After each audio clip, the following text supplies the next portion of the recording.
They say when a baby is born, so is a mother. But while you are there to help your baby grow into the person he or she is meant to be, who is there to help you? Many women feel lost and alone when they become mothers, wondering, who am I now? Sometimes it feels like the transformation from woman to mother is as radical as a caterpillar's transformation into a butterfly. Did you know that inside the chrysalis, the caterpillar literally turns into goop before it rearranges itself into a butterfly? This podcast is about the goop, what soul transformation looks like as you transition from being a woman to a mom. Your baby's growth matters, but yours does too. You're not alone. I'm your host, Brittany Ming. Welcome to the Motherhood Metamorphosis. Hey everyone, welcome to the Motherhood Metamorphosis. I'm your host, Brittany Ming, and today we're talking to Lauren Flake. Lauren is a wife, mom to two girls, watercolor artist, 7th generation Texan, and early-onset Alzheimer's daughter.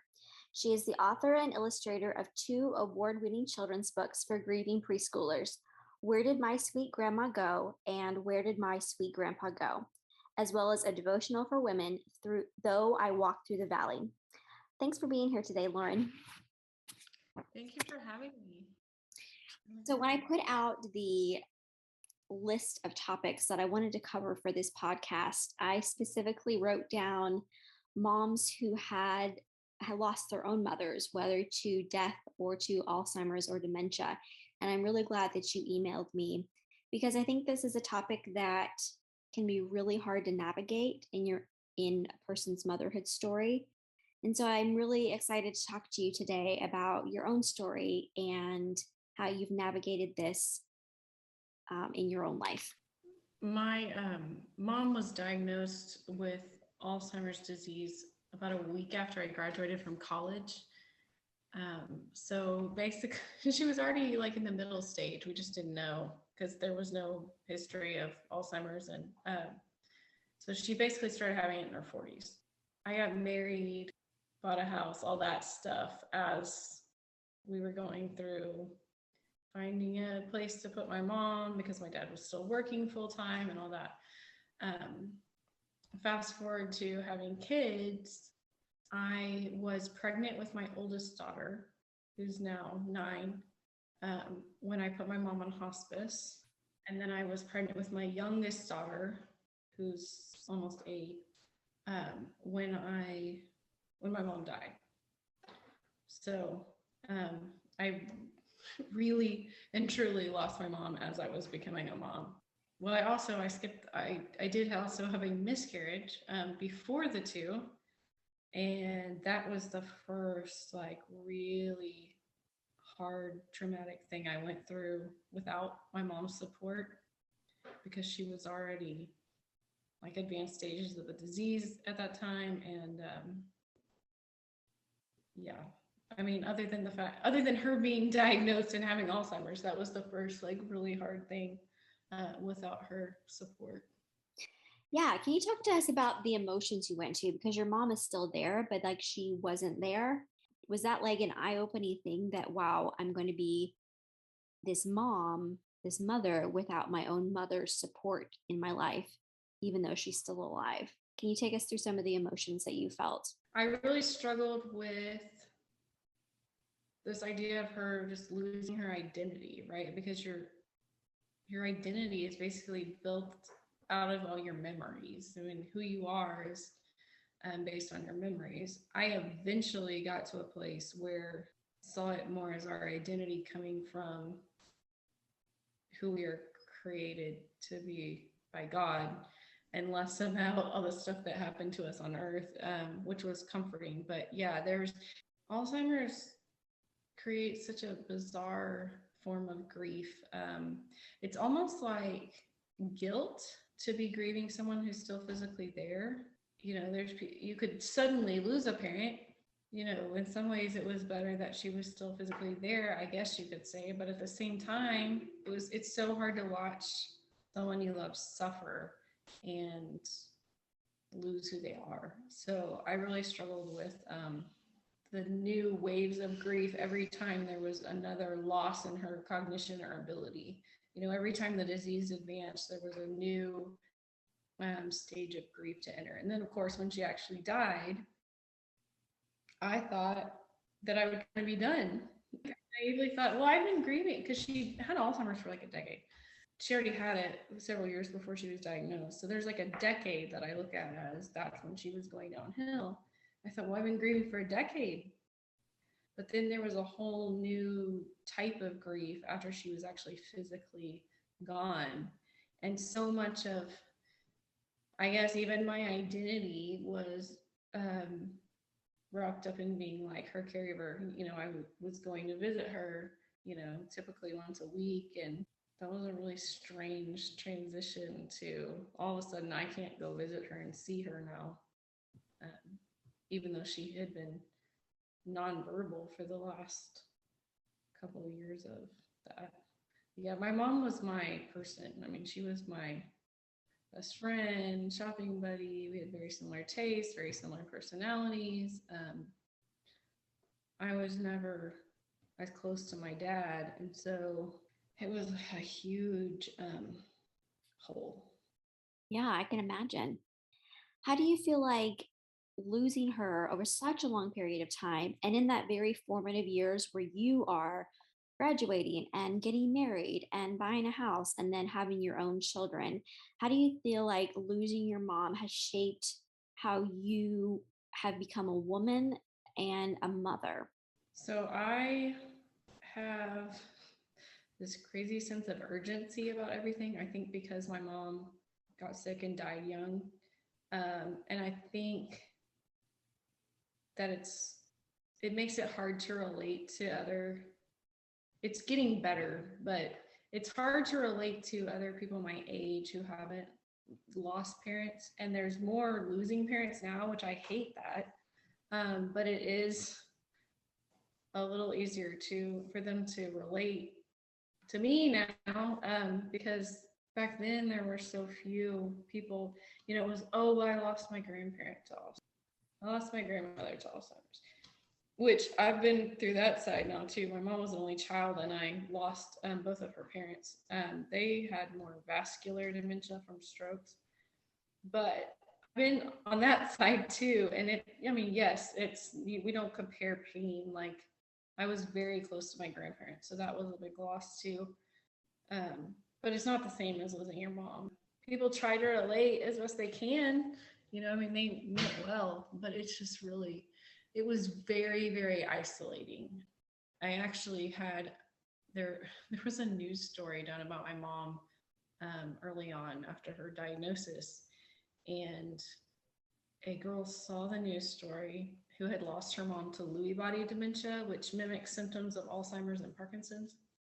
And she reached out to the reporter who emailed me and was like, can I give this girl your info? We met for like Tex-Mex and margaritas. But she basically, no, it's not exactly the same as Alzheimer's, but there's a lot in common in that final stage. So she sort of prepped me and mentored me through the end of that, which was huge because I didn't have anybody anywhere remotely close to my situation. All the people I knew were losing husbands to Alzheimer's or parents, but they were much older than me. So that was really helpful. I mean, grief can be isolating in general, but then when it's a weird situation for your age, it's even more so.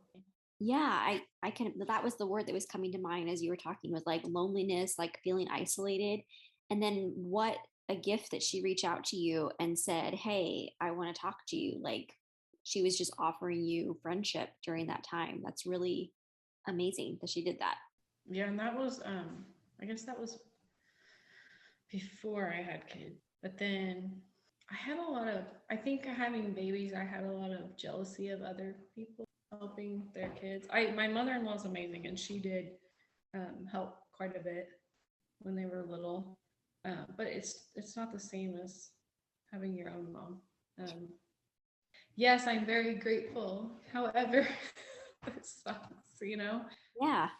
It's like that's a new wave of grief to say, like, there's now you're in this new situation and you want your own mom. Yeah, it's one of those horrible both ands. Like, yes, I'm thankful for my mother-in-law, and I'm also grieving and mad and lonely that my own mother isn't here for this huge milestone, which is me becoming a mother. Well, then so when you lose a parent young, well, and I'm sure people are like this when they lose children young too, you grieve all the things that never happened. Instead of like when my grandparents died early 90s, it's like, well, yeah, I had them for a long time and they had a full life, and I grieve like the relationship we had that was lost. But then with my mom, I grieve that, and then I also grieve all these things that she's missing. All these things like um, one of my oldest daughter's playing softball for the first time and doing pretty well. And she's like super introvert, so this has been huge for her to be on a softball team. And then my younger daughter is like the little extrovert and dancer, and she's been dancing for 5 years now. She's on a competition team now and dancing 3 to 4 times a week. And I'm like, all this stuff that my mom should be here for. And I guess what hurts me the most is that my kids, I guess this is better that they don't know what they're missing. It's not like it's not like they were close to my mom and then she died and they have that big hole. It's that they never got to have any of that. So they're not even like cognizant of having that loss. Yeah. But it's almost like you carry their grief in you, right? Because you're like grieving for the relationship they'll never have with her. So you have your own grief for as a mother, their mother, and missing her, but also the grief of the grandma that they never knew. Coincidentally, my mom's birthday is tomorrow. I mean, we usually do something like, it's kind of cool that they don't have school tomorrow because we try to do something special on my mom's birthday every year. Not exactly what we're doing, but we talk about her. They know, my oldest technically met her. Mom was already so far gone, and she was 1.5 when my mom died. She asked a lot of questions as a toddler. Well, I guess when she was about 3, she started asking a lot of questions about my mom, and that's how my children's books came about. Can you tell us about those? So my oldest, I guess, was about 3. She liked to pick out my earrings to wear for the day. And there was, I have several pair of my mom's earrings. So there was a pair of dragonfly earrings of my mom she really liked and always wanted me to wear those, even if it was like the middle of winter. So she'd ask about that, and I said, well, they were my mom's, they're Grandma Dixie's. I guess she got more curious about, like, well, where is she? Trying to understand that whole concept. And I asked her if she knew what my mom looked like because we had pictures and everything she could identify. And she said, totally serious, like a bird, a pretty bird. What? And then she would always give that answer at that time period if you asked her, like not being silly, she was totally serious. And so I just sort of latched onto that image of my mom. And also I have like how people have like butterflies or something that's like a sign. So mine's always been mockingbirds. Anyway, I just really liked that, and I made a poem for her answering that question, where did my sweet grandma go, rhyming, and incorporated the bird, basically telling my girls to like look for her all around in nature. My mother-in-law is a retired first and second grade teacher, and when I read it to her, she cried and said, you have to publish this. And I thought, oh, okay, like a picture book. Like I was thinking like a photo book you print for my kids or something, but I ended up actually publishing it as a real book. And then my grandfather died. My mom's dad died right after I published it, and people kept asking for a grandpa version, so I did a grandpa version of it. I don't know, I want to do a bunch more. People want a dog, an uncle, like this is a lot of time, and I can't just snap my fingers and do this. But I would like to expand and do more. And I've written a dementia version also. So you also, in addition to those books, you also have written a devotional, and you have your Facebook page, right? And websites. Right. I have the blog started out years ago, just giving updates on my mom, basically. So my mom's name is Dixie, and it was Love of Dixie is how it started out. It's mostly just under my name now, but that's how the blog started out. And then it just kind of evolved from there. And I remember when my mom died thinking, I'm not going to have anything to write about. What do I write about now? I have plenty to write about. No fear. I write about my mom, so I guess I'm done. I mean, that's what's so silly, like being so naive about grief. Like, you're never done with grief. Like, you will always grieve. Just like I think I've said before, don't tell me to stop grieving. That's like telling me to stop loving, like you can't, grief is just the other side of love. So you can't turn that off. You just sort of evolve. And I don't know if you've seen the meme with the ball of grief, and then the mason jar just gets bigger and bigger around it. It's not like the grief gets smaller, it's that we just keep growing around it, but it's always there. It's always shaping who we are and our decisions. Oh, and the devotional it's just a 12-day devotional going through. I broke down like every verse in Psalm 23, but it's just I found that really comforting for grief and anxiety. I've always struggled with anxiety, but then there's sort of a grief anxiety on top of that. I think once you suffer a close traumatic loss, you are always aware that that's a possibility in the back of your mind. Hence that sense of urgency. I think that shapes the way I parent, even probably. Not like I try not to go overboard with activities and stuff, but I'm always like afraid that we don't know now, we're gonna miss this, I like how you talked about that meme about the mason jar growing around our grief and the grief staying the same size.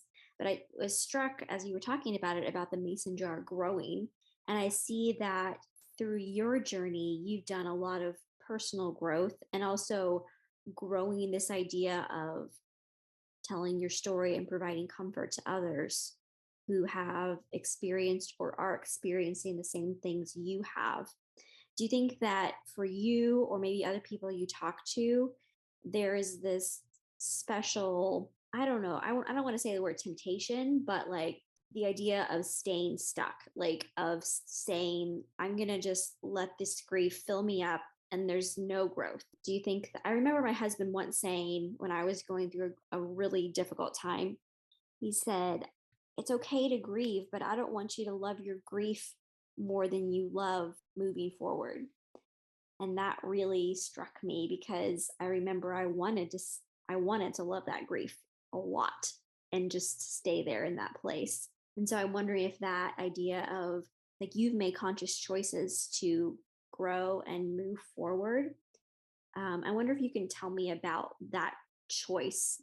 But I do think it is a choice for people to stay stuck or love their grief or move forward and let that jar image grow around them, even if the grief is still there.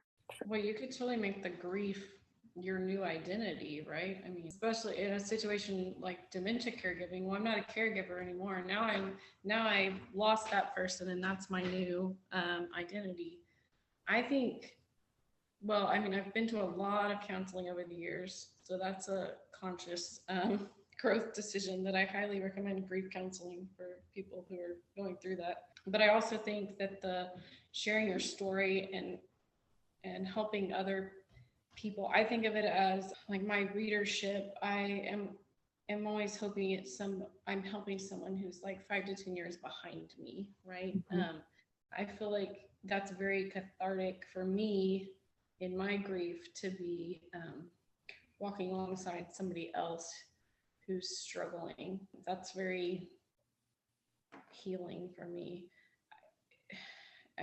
There's really a balance, I guess, with getting stuck in the grief, because there is that temptation to fixate on it. And I mean, I totally identify with that, because when I'm trying to, shape what I'm doing with my blog and Facebook and Instagram and all that, it's like, well, you're supposed to focus your content and stay on topic. And, But I feel like I talk about grief in a way that is focusing on the love and legacy piece. I mean, that's a big piece of my children's books too, is introducing kids to that concept of legacy. And I feel like how we actually, that's this is a quote from one of my mom's best friends at her graveside service. He said, "How we live going forward is her legacy." I mean, that would really be my answer to the getting stuck in grief is we don't dismiss it. We don't pretend it's not there. We can still talk about it, but we need to make sure that we are continuing to make positive choices, healthy choices for ourselves. And sometimes that's super hard. And it's not, I mean, grief is just really difficult and it affects every aspect of your life, like physical, mental, emotional. And when you're fresh in it, or if you're living in it for like 10 years, like you did, or even just experiencing those lost milestones, or like when your mom died, you experience new grief. I think you got to just take it one day at a time. I remember once reading about a mom on Facebook, and she was saying, I'm going through this miscarriage and I just really want to grieve. My husband and I just talked about how we just really want to honor the Lord through this and grieve well. And she's like, but now I'm really struggling. And I was just felt for her so much. And I'm like, you don't have to decide like, this is going to be my testimony before it happens. Like, this is going to be the way I grieve well. Like, you just have to go through the grief first. I think people, I don't remember if I ever said anything to her on that thread. I think other people gave her good advice, but I always remember that she wanted to grieve in a certain way, but you just have to go through the grief first before you make any decisions about how you're going to do it right or well or whatever. Oh yeah, I think people judge themselves um, or give impossible expectations of what that's going to look like and beat themselves up if they're not moving through it real fast. Or it's been 8 years since my mom died, but it doesn't just go away. You don't just get over it. I've come a really long way, but it's still always going to be a part of me. So I think that people who are fresh in their grief think, oh, I should be over this by now. I should, like they're doing something wrong. And I think people really need to be patient and gentle with themselves when they are starting down that journey. And you talked about physical and mental, and I think a lot of people do not realize all the physical symptoms that come with grief. I saw a list one time of all these physical symptoms. I think my mother-in-law sent it to me because I just like thought I was sick all the time. Trauma to your body. It is. And it can mess up your stomach and your sleep and like headaches and fatigue. And you just feel terrible physically, even if you want to be fine. Like, I'm okay today emotionally. I'm not crying or I'm not doing this, but like you feel like crap. Well, I think it kind of destroys your immune system for a while. I really like what you said about just being patient and gentle with yourself. I think that's really good advice, especially for a long diagnosis like Alzheimer's or dementia. And I'm sure there was times where it was really frustrating. And I think that giving the advice of just be patient and gentle with yourself is really tender. And I'm thankful you said that. You need to take breaks, and it's okay to ask for help, especially with something like caregiving and the loss that comes with that. I think I read some stat recently. There's probably spouse caregivers, but are like twice as likely to develop dementia as non-caregivers, just because of that high level of stress and grief. We put so much harder expectations on ourselves than we would on like a friend. If we could step outside and step away and see the big picture and give ourselves some grace, but I think we just beat ourselves up for not being perfect in these horrible situations. Yeah. I think that's good advice for motherhood too, because people talk about the sandwich generation where you're caring for your parents and your kids, and you were even younger than most people are who are going through that, maybe in their 40s. But as you were becoming a new mom and caring for your kids, you were also dealing with like end of life stuff for your own mother, and realizing, hey, I cannot carry all of this by myself, and giving yourself a break, I think is really important for moms who are going through that and thinking, I should be able to do all of this well.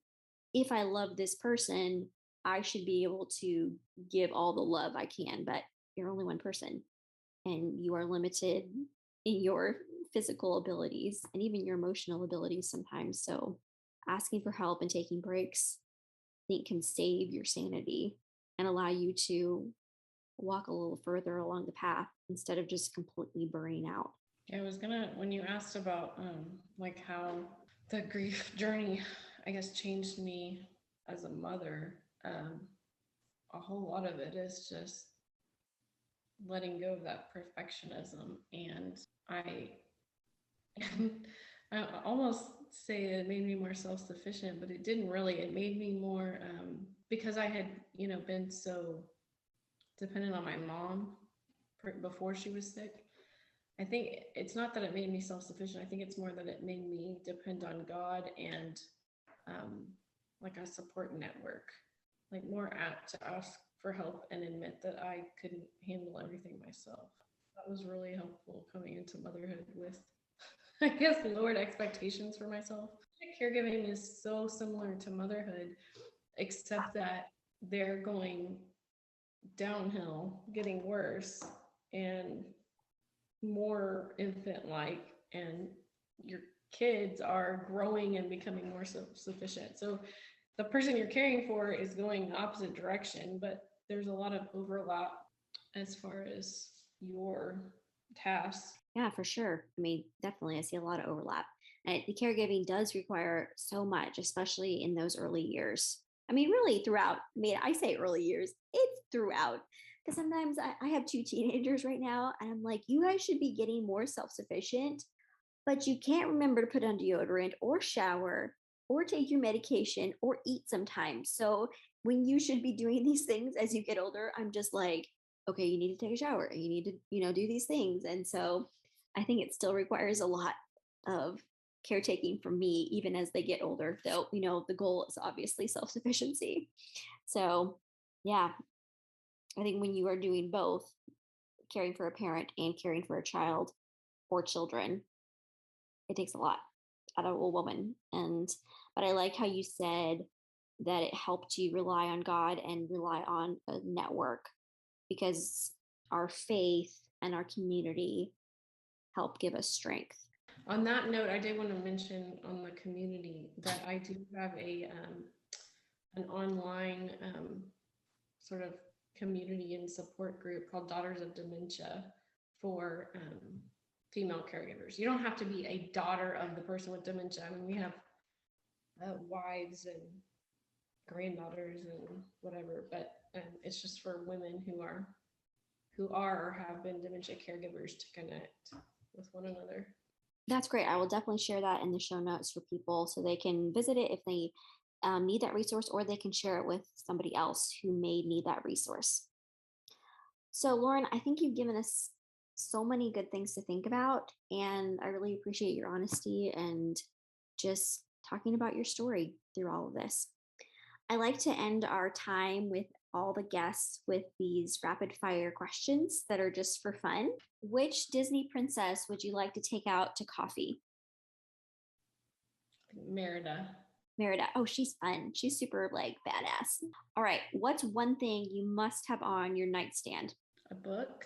Yes, I do too. I love to either read before bed or listen to audiobooks. Those are definitely my go-tos before I go to sleep. Oh, and a giant thing of water. Yes. Nobody likes to get up in the night because they're thirsty. What's your go-to treat after the kids go to bed? Dark chocolate. Oh, I love dark chocolate. It's great.